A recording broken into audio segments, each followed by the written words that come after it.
Introducing his opponent, fighting out of the red corner, presenting the reigning, defending, undisputed UFC heavyweight champion of the world, Francis the Predator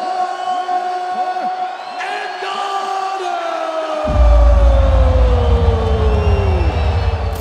Perjuangan Francis Ngannou menjadi bintang MMA tidaklah mudah. Determinasi yang kuat serta kemiskinanlah yang membuatnya bertahan hingga impiannya terwujud menjadi salah satu petarung kelas berat yang ditakuti lawan-lawannya. Ia merupakan petarung yang terkenal akan pukulan kekuatannya, bahkan Jon Jones menyebut Francis Ngannou merupakan petarung yang menakutkan. Francis Ngannou is scary, you know. There's a big chance that he could break my jaw. Ingin tahu kisahnya? Simak video berikut. Francis Xavier Ngannou lahir pada 5 September 1986 dari orang tua yang berasal dari negara Kamerun. Ia terlahir sebagai anak ketiga dari 5 bersaudara. Sejak kecil Francis sudah mengalami kehidupan yang sangat sulit. Pada saat usianya berumur 6 tahun kedua orang tuanya bercerai. Ia pun dibawa oleh salah satu saudara ibunya. Karena kondisi ekonomi bibinya tidak cukup untuk membiayai dirinya dan adiknya, ia memutuskan untuk bekerja sebagai penambang pasir setiap pulang sekolah, padahal saat itu ia masih berusia 10 tahun. Namun pekerjaan tersebut tetap tidak mencukupi kebutuhannya, ia terpaksa harus putus sekolah karena tidak memiliki biaya lagi.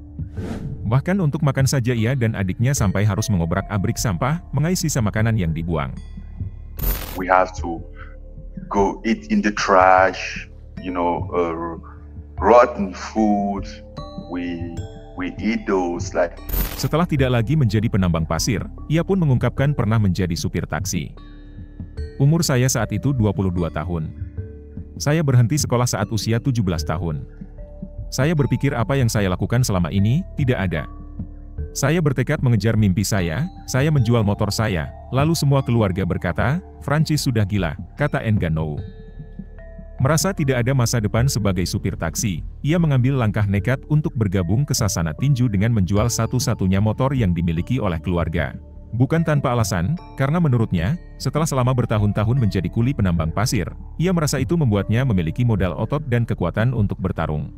Gara-gara di Kamerun olahraga tinju tidak begitu ada duitnya, karena bukan olahraga yang populer di sana, ia pun nekat untuk keluar dari negaranya tersebut. Ia sempat pindah ke Maroko selama 1 tahun sebelum akhirnya pergi ke Prancis. Saat tiba di Prancis, ia tidak memiliki uang, tempat tinggal, bahkan kenalan satupun. Akhirnya ia berinisiatif mendatangi salah satu tempat gym. Saya masuk ke gym. Saya berkata sebenarnya saja kepada mereka, bahwa saya ingin berlatih, tetapi saya tidak memiliki uang. Pelatih gym yang bernama Fernand Lopez itu pun bersedia untuk menampung Ngannou untuk dapat berlatih dan tinggal di gymnya. Namun ia harus beralih ke MMA, karena menurut pelatihnya, dengan usia Ngannou yang sudah tidak muda lagi, lebih mudah untuk mendapat pertandingan MMA daripada tinju di Prancis. Padahal pada saat itu ia tidak begitu mengerti peraturan MMA. Namun karena keadaan ia mau untuk beradaptasi, butuh 4 tahun ia dapat beradaptasi dan siap untuk melakoni pertandingan pertamanya.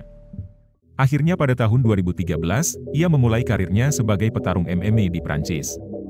Ia memulai debutnya ketika ia berusia 27 tahun, sebuah usia yang tidak ideal untuk memulai karir di olahraga baku hantam ini.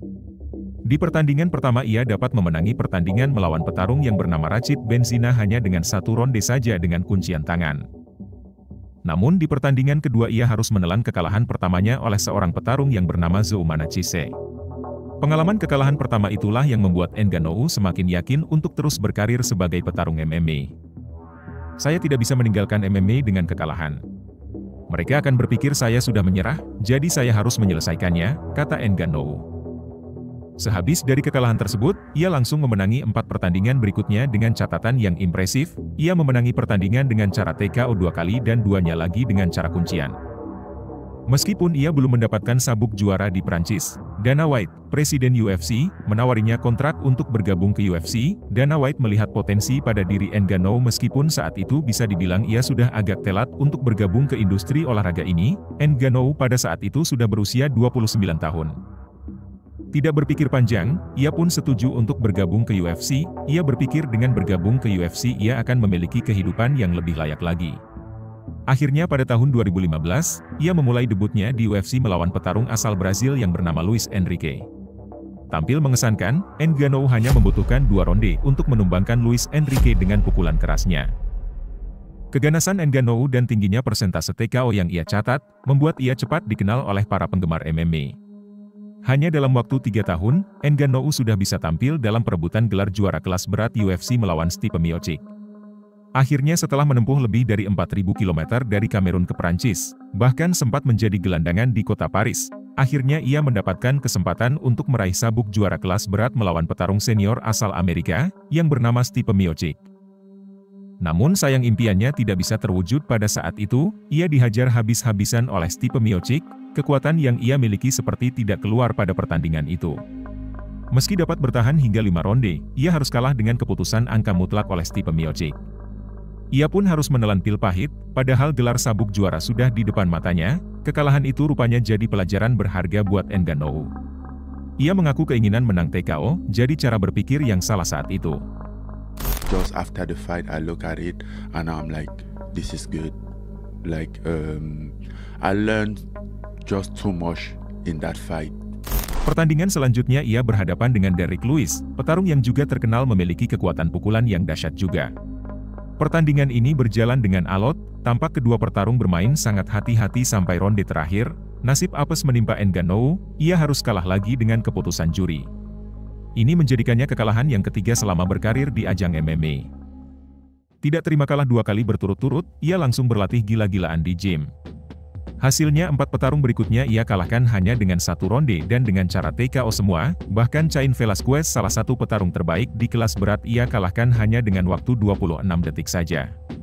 Akibat catatan rekor yang impresif itu, ia akhirnya mendapatkan kesempatan lagi untuk perebutan gelar juara kelas berat yang masih dipegang oleh Stipe Miocic pada tahun 2021. Belajar dari pengalaman sebelumnya, tentu Ngannou tidak ingin menyia-nyiakan lagi gelar juara yang sudah di depan mata. Di pertandingan keduanya melawan Miocic ini, Ngannou sudah tampil beda, tidak seperti sebelumnya, ia mendominasi laga kedua ini. Miocic sama sekali tidak diberikan kesempatan untuk menyerang. Hingga akhirnya pada ronde kedua, Miocic terkena pukulan hook yang sangat keras dari Ngannou hingga jatuh tak sadarkan diri. Dengan kemenangan ini, membuatnya mencetak sejarah baru, yakni menjadi orang Afrika pertama yang memenangkan kejuaraan kelas berat di UFC. Meskipun sudah berstatus juara dan terkenal, ia pun tidak melupakan kampung halamannya. Ia mendirikan yayasan amal, The Francis Ngannou Foundation, yang ia dirikan di Kamerun. Yayasan itu memfasilitasi para remaja Kamerun agar tidak perlu mengalami masa muda yang kelam seperti dirinya dahulu. Setahun kemudian ia ditantang oleh petarung asal Prancis yang belum terkalahkan, yaitu Cyril Gane. Pertarungan ini berjalan dengan ketat.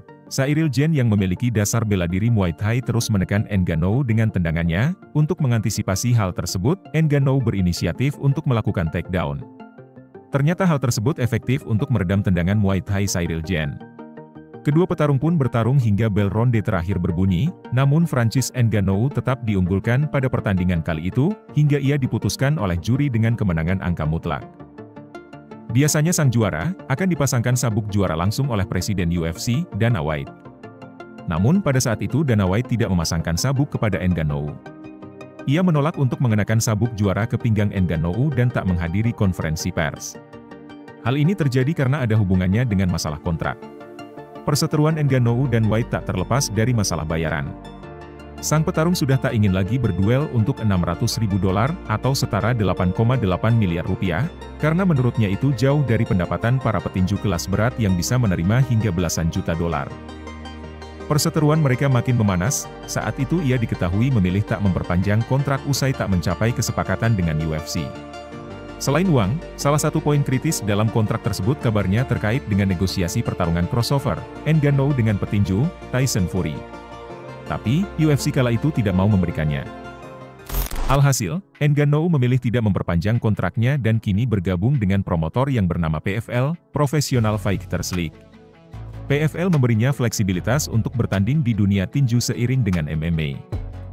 Petarung berusia 37 tahun itu langsung menuju tinju sebagai pertandingan selanjutnya. Beberapa tantangan juga sudah didapatkan dari beberapa petinju elit dunia, yakni Tyson Fury. Dilihat dari pengalaman berlaga di atas ring tinju, sudah pasti Ngannou tidak ada apa-apanya dibandingkan Tyson Fury. Ngannou baru akan melakukan debut profesional bertinju, sedangkan Tyson Fury sudah melalui 34 pertarungan tinju tanpa sekalipun mengalami kekalahan. Untuk pertarungan melawan Fury ini, ia mengontrak Mike Tyson sebagai pelatihnya. Mike Tyson terlihat memberikan pendampingan bagaimana pendekatan pukulan uppercut dan mengarahkan teknik pukulan ke perut. Ia juga menginstruksikan bagaimana cara perpindahan gerakan yang cepat meskipun di usianya yang sudah menginjak 57 tahun.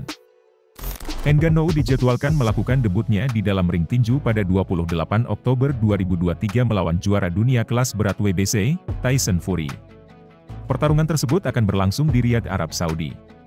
Bagaimana menurut kalian? Apakah Ngannou dapat mengalahkan Tyson Fury? Tulis di kolom komentar.